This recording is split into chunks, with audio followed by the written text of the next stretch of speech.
अस्सलाम वालेकुम जी, कैसे हैं आप सब? आई होप आप सब ठीक होंगे। तो मैं आज बहुत दिनों के बाद जो है ना वो व्लॉग जो है वो कर रही हूँ, क्योंकि मेरी तबीयत कुछ ठीक नहीं थी। तो फिर मैंने सोचा कि क्यों ना रमज़ान से ही स्टार्ट लिया जाए दोबारा। तो बस यहाँ पे जो है ना वो रमज़ान की तैयारी जो है ना, ये उसका व्लॉग है, वहाँ से मैंने स्टार्ट किया। कुछ कुछ क्लिप्स मैंने शूट किए हुए थे।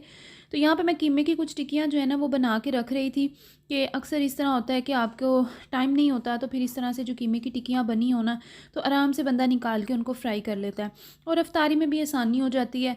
और किसी का कुछ नहीं दिल कर रहा सालन वगैरह खाने को, तो वो भी टिक्की वगैरह फ्राई करके तो आराम से खा लेते हैं। यहाँ पे जी सब्ज़ी का सालन बन रहा था, आलू मटर गाजरें। और यहाँ पे जो है ना, यहाँ पे रमज़ान के लिए जो है ना वो अदरक वगैरह छील के इस तरह से रख रहे थे हम लोग, क्योंकि हमने जो है ना वो इसको बाद में कूट के और इसकी जो है ना वो छोटे छोटे से बॉल्स जो है ना वो बना के रखे होते हैं आराम से। फिर जो है ना वो खाने वगैरह में आसानी हो जाती है, पकान खाना बनाने में, और इतनी ज़्यादा मेहनत नहीं करनी पड़ती रमज़ान के जो है ना दिनों में। तो बस यहाँ पे कूट कूट के रखती जा रही थी, और वहाँ पे अदरक जो है वो छिला हुआ था। और यहाँ पे जो हमारी हेल्पर है वो किचन जो है ना वो साफ़ कर रही थी, बर्तन वगैरह हमारे जो थे ना वो धुल रहे थे यहाँ पे, और साथ-साथ जो है ना मैं उनको उतार के जो है ना वो जोड़ती जा रही थी। यहाँ पे रमज़ान से पहले जो है ना वो सोफ़े वगैरह साफ़ करवाए थे, और उनकी गद्दियाँ जो थी ना वो इस तरह धूप में डाली हुई थी।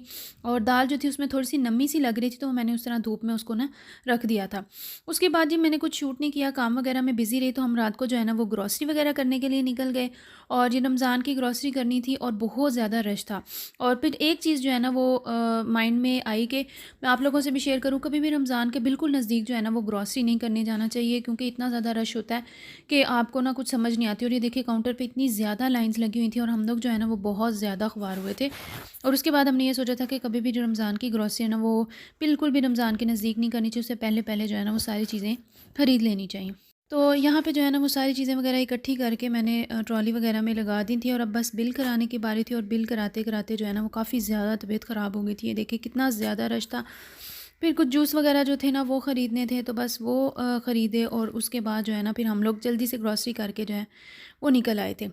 तो बस यहाँ से निकलने के बाद जो है ना हम लोग घर पहुँचे, और घर जाने के बाद मैंने कुछ शूट नहीं किया। ये नेक्स्ट डे का क्लिप है। इसके अंदर जो है ना वो आज पाए बना रही थी मैं। हम लोगों ने जो है वो जाना था कहीं, और किसी ने जो है ना वो हमसे, हमारे रिलेटिव्स में रिक्वेस्ट की थी कि आप लोग जो है ना वो हमारे लिए पाए जो हैं वो आपके हाथ के खाने हैं। तो बस पाए जो है वो बना रही थी, और उनकी रेसिपी जो है ना वो मैंने पहले भी शेयर की हुई है, और आप लोग जो है ना वो मेरे यूट्यूब चैनल पे ज़रूर देखिएगा। और यहाँ पे जो है ना साथ साथ मसर जो है ना वो बना रही थी। अब मसाला जो है वो अच्छे तरीके से भुन चुका था पायों का। मैं पाए जो है ना उनको मसाला अच्छे तरीके से भून के फिर जो है ना वो मैं पाए बनाती हूँ। और दूसरी टिप ये है कि इसके अंदर जो है ना वो हम लोग पाए जो है वो फुल कंप्लीट जो है ना वो साबुत जो है वो डालते हैं। और साबुत मूंग और मसूर की दाल जो है ना वो हम इसके अंदर ग्रेवी के अंदर डालते हैं। उससे जो है ना वो शोरबे का टेस्ट जो है ना वो बड़ा ज़्यादा इन्हेंस हो जाता है। ये मैंने इसके अंदर जो सारे पाए हैं वो इस तरह से डाल दिए, और फिर उनको मैंने कच्चे पायों को जो है ना वो अच्छे तरीके से भूना था। और भूनने के बाद जो है ना फिर मैंने इसके अंदर दाल ऐड की थी, और दाल ऐड करने के बाद मैंने इसको जो है वो पानी लगा के, तो फिर मैंने इस कुकर को बंद बंद कर दिया था। और बहुत ही मज़ेदार किस्म के पाए बनते हैं। आप लोग ये रेसिपी ज़रूर ट्राई कीजिएगा, और मुझे फ़ीडबैक ज़रूर दीजिएगा कि आप लोगों के पाए जो है ना वो किस तरह के बने थे। यहाँ पे मैंने दाल इसके अंदर ऐड कर दी है ब्लेंडर में। मैंने उसको ना हल्का सा ब्लेंड कर लिया था, ताकि जो है ना वो दाल का कोई भी ज़रा जो है ना वो फिर शोरबे में अच्छा नहीं लगता, तो इसलिए मैंने उसको जो है ना वो अच्छे से ब्लेंड कर लिया था। और यहाँ पे बस मैं इसको कुछ देर भूनने के बाद अब इसके अंदर मैंने पानी डाल दूँगी, और पानी डालने के बाद मैं इसको जो है ना वो बंद कर दूँगी, और तकरीबन आधा पौना घंटा जो है ना वो लगेगा इसको गलने में। यहाँ पे मैं मसर रखने लगी थी। मसर जो है अच्छे तरीके से धो दिए थे। उसके अंदर मैंने खूब सारा लहसुन डाला था, नमक मिर्च हल्दी और ऑयल वगैरह डाल के मैंने इसको जो है ना वो बंद कर दिया था। एक तरफ पाए रख दिए थे, और दूसरी तरफ जो है ना वो मसर जो है वो बन रहे थे। और किस किस को मसर पसंद है आप लोग ज़रूर बताइएगा। चावलों के साथ बहुत ज़्यादा मज़ा आता है। ये देखिए जी पाए बहुत अच्छे तरीके से गल चुके थे, और बड़े मज़ेदार किस्म के तैयार हुए थे। और मसर भी जो है ना वो बड़े ही मज़े के जो है ना वो बन के तैयार हो गए थे। यहाँ पे मैंने इनको उतार लिया था, बस चावल बनाने बाकी थे, और जो है ना पायों को जो है वो मैंने डिश आउट करना था, और उसके ऊपर फिर हम इसके धनिया वगैरह और बाकी चीज़ें जो है ना वो स्प्रिंकल करेंगे।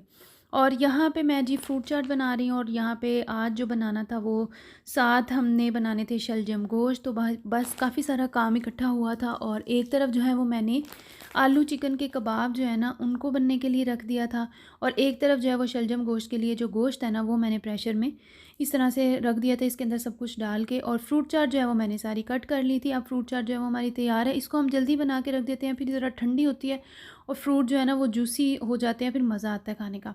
यहाँ पे रोल जो है वो आलू चिकन सारा कुछ मैश करके उसको, और नमक और काली मिर्च और हल्की सी हरी मिर्च डाल के जो है ना वो हमने आलू और चिकन के रोल बनाए थे। और ये शाम का टाइम आ चुका है, अब बस इनको हम फ्राई करेंगे। शलजम गोश्त जो है वो बन गया था, चावल जो है वो साथ उसके बना लिए थे शाम के टाइम। तो बस रोज़ा जो है वो अफ्तार होने का टाइम जो है वो होने वाला था।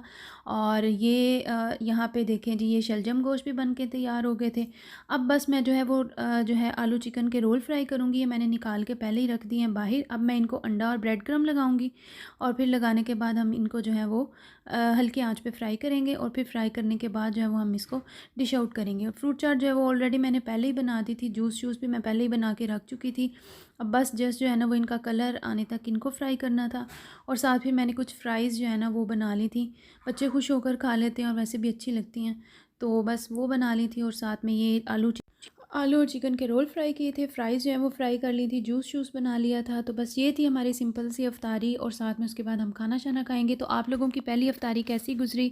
आप लोगों को रमज़ान बहुत बहुत मुबारक हो। आप लोग हमें भी दुआ में याद रखिएगा। जज़ाकल्लाह, और थैंक्स फॉर वॉचिंग। इंशाल्लाह मैं आप लोगों के साथ नेक्स्ट वीडियो में